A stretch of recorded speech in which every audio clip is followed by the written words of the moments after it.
If you asked me when if I could go back to when I was 20 years old, what's one piece of advice I wish someone had given me, it was to start investing in my 401k sooner with more money. Why? Because compounding rates of return. Consistency wins in life. I wish I ran the marathon, the Berlin, was it Berlin Marathon? Yeah, I wish I ran the Berlin Marathon.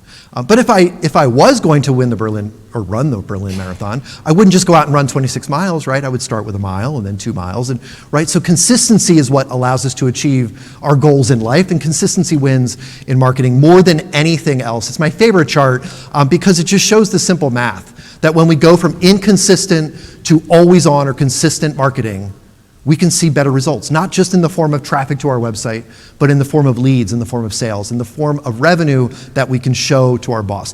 And there's this sort of inflection point when we get to 2 times a week, up to 4, even 5 times a week, so almost daily. And somebody usually asks me, well, is there a diminishing return? Like, can you create too much content?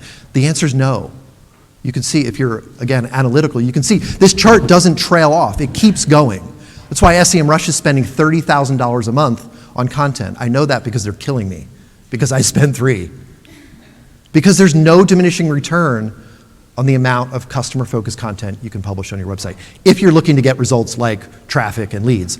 We measure this for our clients, so this is just kind of a quick animated GIF. I created my first animated GIF or GIF? GIF or GIF? GIF, okay. It's an animated, oh shoot. How many GIFs in the room? Sorry, nope, GIFs win. All right, this is my first animated GIF. So basically what we're showing and what we're able to demonstrate for our clients is that the consistency wins. They're gaining authority, they're gaining visibility, they're getting leads, they're showing an ROI from their consistent investment in customer-focused content. All right, not only are they winning, but they're beating their competition.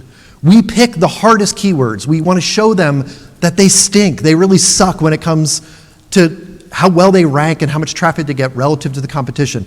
Every single one of our clients, 25 clients, go from last position to first position. So it's not just about return on investment, but we need to tap into the competitive nature of our executives and show them that we can win relative to our competition.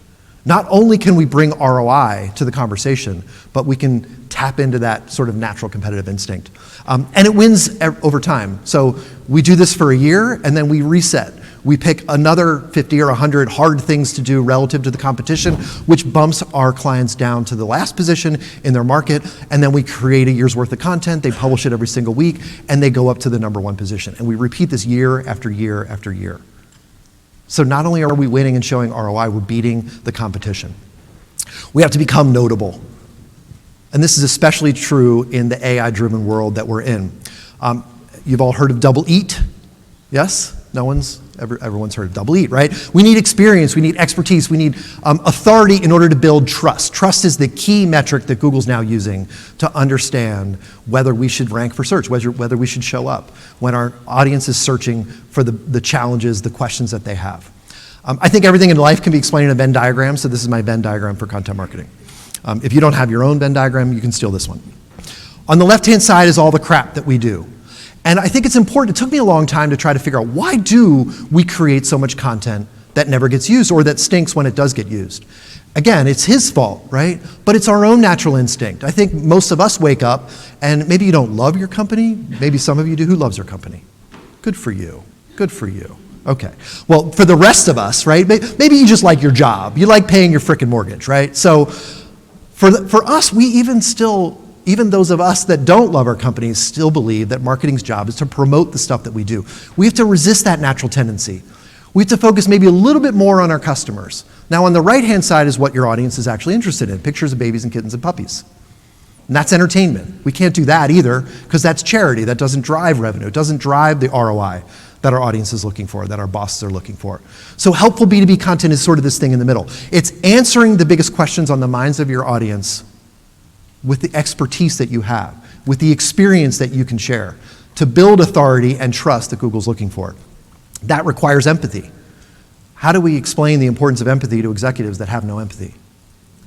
See, again, that was a joke. You were supposed to laugh at that, but you didn't. You didn't. You're all laughed out because of Andrew. You're crying a little bit inside because you know it's true, because we all work for that person or have at some point, right? How do we explain the importance of empathy to executives that don't have any? We have to Jerry Maguire. Exactly. We have to show them the money.